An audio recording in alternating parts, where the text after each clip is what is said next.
Hello, dear students. Welcome to I-Fal. My name is Teacher Nikki, and I am here to have another video lesson with you. So I am so excited to talk about a new topic for you today that will help you understand and construct better sentences using the English language. I know that these lessons will be very helpful for you to communicate using the English language that are grammatically correct and properly constructed, considering that we will be talking about some grammar topics. So I want you to concentrate on our lesson today, pay attention to our sample sentences, and please practice them very well even after the class. So let's go ahead and start our lesson.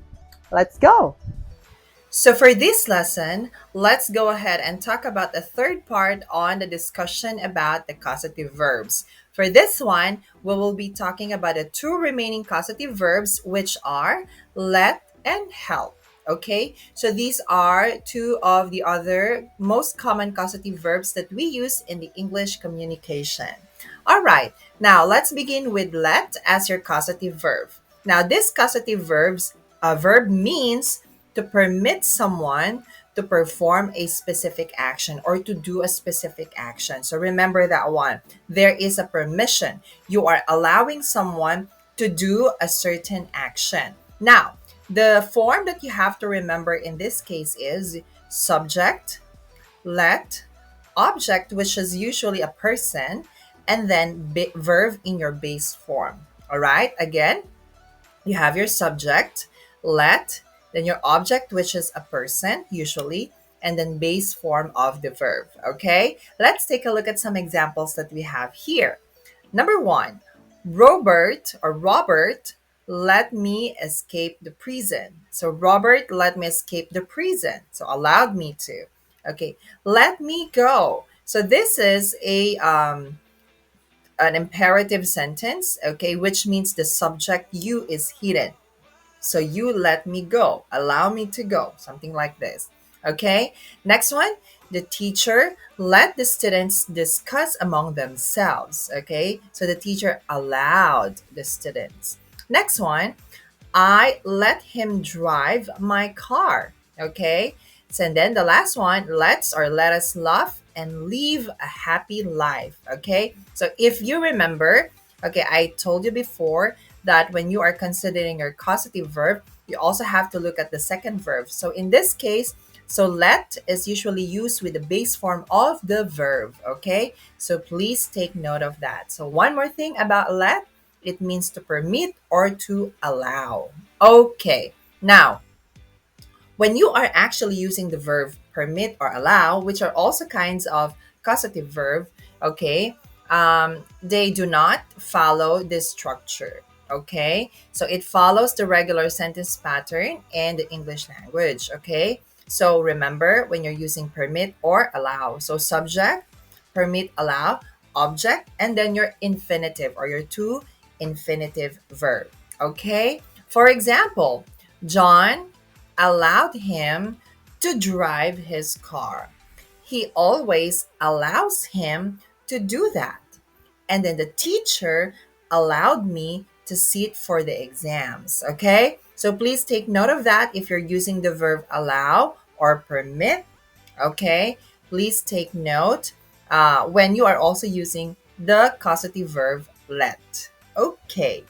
So moving forward, let's go ahead and talk about help. So help as a causative verb. So help is not actually a causative verb either, but okay, is generally regarded as a causative verb because of its grammatical use in a sentence. Okay, so please take note of that. It is not technically a causative verb, but it is generally regarded or thought of as a causative verb because of its grammatical use. So, in fact, it has two structures. So, let's talk about those structures. So, the first structure that we have here is subject plus help, and then object, which is usually a person, and then base form of the verb. Okay, subject, help, object, which is a person, and then base form of the verb. Example, so Robert helped me, okay, escape the prison. He helps me prepare my presentations. The teacher had helped the students understand a complex theory. I helped him learn driving. It will help you move on. Okay? So, as you can see here, we have this sentence pattern. So, I want you to look at these sentences, okay, and think about more examples using this form. Okay? Going forward. Now, we also have the sentence form, which is subject, help, object, and then your infinitive, which is your to verb. Okay. John helped him to lift his car. He always helps me to find my stuff. So the teacher helped me to understand the topic. Okay, so I want you to pay attention to the second form that we have here, which is actually just a normal sentence pattern. Okay, so please take note of this one.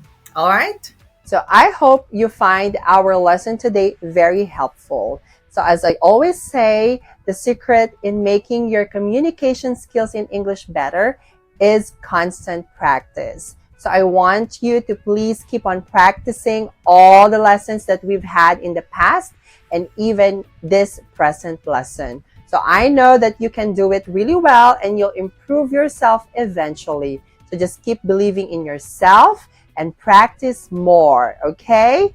Now, please stay tuned to our more lessons here in I-Fal, and please visit our website that I will flash on the next screen. I also encourage you to please subscribe to our classes because we have a lot of amazing teachers that will help you and guide you in improving your English skills. So once again, this is Teacher Nikki. So I'll just see you again on the next classes and video lessons that we're going to have. I know that we will have more amazing lessons in the future. So stay tuned and good luck. Study harder and I'll see you next time. Bye.